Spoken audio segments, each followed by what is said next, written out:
तो guys finally आप लोगों ने न्यूज़ सुनी ली होगी कि आईएमएफ एग्री हो चुका है पाकिस्तान को एडिशनल $3 बिलियन का बेल आउट पैकेज देने के लिए।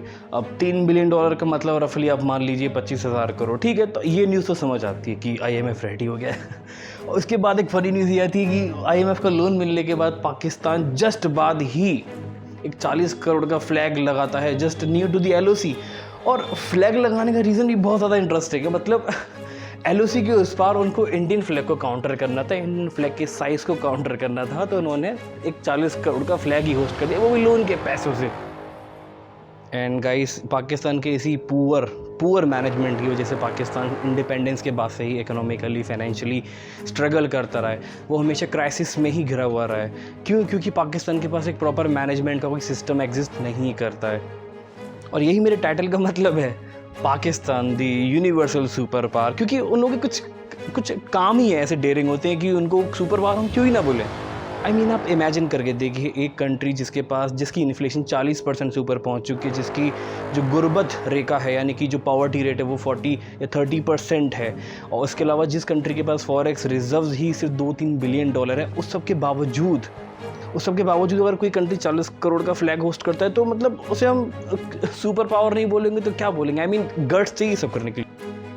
कहीं ना कहीं पाकिस्तान के हुक्मरानों को, वहाँ की जो गवर्नमेंट है, वहाँ की जो पावर है मेन, उनको समझने की कोशिश करनी चाहिए कि जिस देश को आज कोई लोन नहीं देना चाह रहा, जिसकी पीएम शहबाज शरीफ जगह जगह जाकर लोन की भीख सी मांग रहे हैं, उनको कोई लोन नहीं देना चाह रहा, तो जो लोन उनको मिल भी रहे हैं उनको वेस्ट करने की बजाय अगर वो उसका पॉजिटिव यूटिलाइजेशन करें, अगर वो उसको डेवलपमेंट में, अगर पाकिस्तान के डेवलपमेंट में यूटिलाइज़ करें तो ज़्यादा बेहतर रहेगा।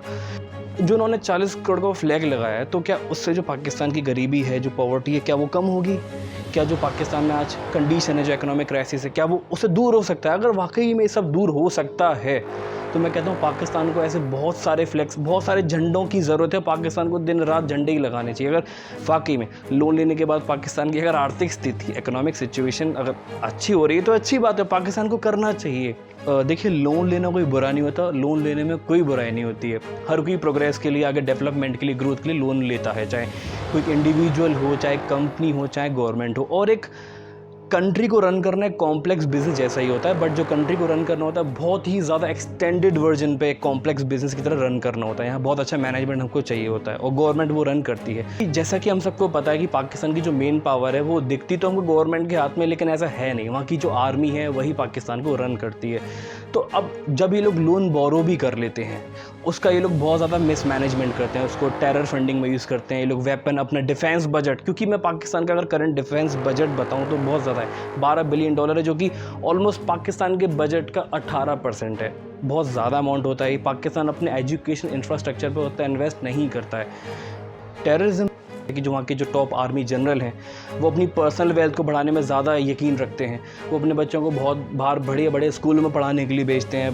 प्रॉपर्टीज़, दौलत, घर, बंगले, उस चीज़ को ज़्यादा बिल्ड करने पे ध्यान देते हैं rather than to build the national asset. वो लोगों के बेनिफिट के लिए काम कभी नहीं किए। पाकिस्तान के जो टॉप आर्मी जनरल हैं वो कभी काम लोगों के बेनिफिट के लिए किए ही नहीं। उन लोगों ने कभी कुछ ऐसा माइंड में सोचा, इतना प्रोग्रेसिव सोचा ही नहीं कि जिससे कि वो पाकिस्तान को आगे ले जा सकें।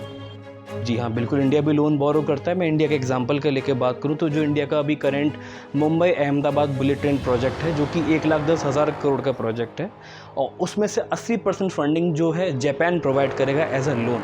अब जब वो एक बार प्रोजेक्ट कंप्लीट हो जाएगा, इंडियन गवर्नमेंट जब उस प्रोजेक्ट को कंप्लीट कर लेगी, यानी कि जब टिकट सेल होंगी, उससे जो रेवेन्यू आएगा, जब रेवेन्यू आएगा तो इंडिया उसको धीरे धीरे इंस्टॉलमेंट में पे कर देगी। इस तरह से वो लोन इंडिया का ख़त्म हो जाएगा। इसी तरह हर कोई कंट्री, हर कोई कंपनी लोन बोरो करती है, वहाँ से रेवेन्यू जनरेट करके वो लोन रीपे कर देते हैं। पाकिस्तान का सिस्टम बहुत ज़्यादा डिफरेंट है गाइस, कि वहाँ के जो टॉप लीडर है, पाकिस्तान में कभी ऐसी थिंकिंग नहीं रही कि हम लोगों के लिए कुछ ऐसा एक एसेट्स बनाए जो हमको रेवेन्यू दे, जो अल्टीमेटली पाकिस्तान को प्रोग्रेसिव बनाए। नहीं, में जब सबसे ज़्यादा कोई अगर परेशान है, जो ट्रबल करता है, तो वो वहाँ के डेफिनेटली वहाँ के जो आम लोग हैं, जो वहाँ के जो कॉमन सिटीज़न हैं, उनको ज़्यादा सफ़र करना होता है। जो न्यूट्रल स्टांस रखते हैं या फिर जो चाहते हैं कि उनका पाकिस्तान डेवलप हो, सबसे ज़्यादा उनको अपने सपनों से सेक्रीफाइस करना होता है। क्योंकि जो उनके पावर में बैठे हैं वो प्रो रेडिकलाइज्ड लीडर हैं, अगर मैं आई वुड रादर टू से। खैर, वीडियो को ज़्यादा लंबा नहीं खींचते हैं। इन द एंड कंक्लूजन यही है कि पाकिस्तान कभी प्रोग्रेसिव, करंट मेंटालिटी के साथ पाकिस्तान कभी ज़िंदगी में प्रोग्रेसिव नहीं हो सकता। एटलीस्ट हमारे जनरेशन जब तक हम जिएंगे तो मुझे नहीं लगता कि मैं पाकिस्तान को कभी प्रोग्रेसिव देख पाऊँगा। और हाँ, पाकिस्तान की इकॉनमी को कभी इन डेप्थ बिल्कुल कभी नेक्स्ट वीडियो में डिस्कस करेंगे, क्योंकि अदरवाइज ये वीडियो बहुत लॉन्ग हो जाएगी, बट डिस्कस ज़रूर करेंगे फ़नी वे में ही, क्योंकि इस सीरियसली डिस्कस करने के लायक उनकी इकॉनमी सही में है नहीं कि हम उसको सीरियसली स्टडी करें। कोई इतना बड़ा कोई एग्जाम्पल नहीं है अच्छा कि उसको स्टडी करें, फ़नी वे में ही पढ़ेंगे।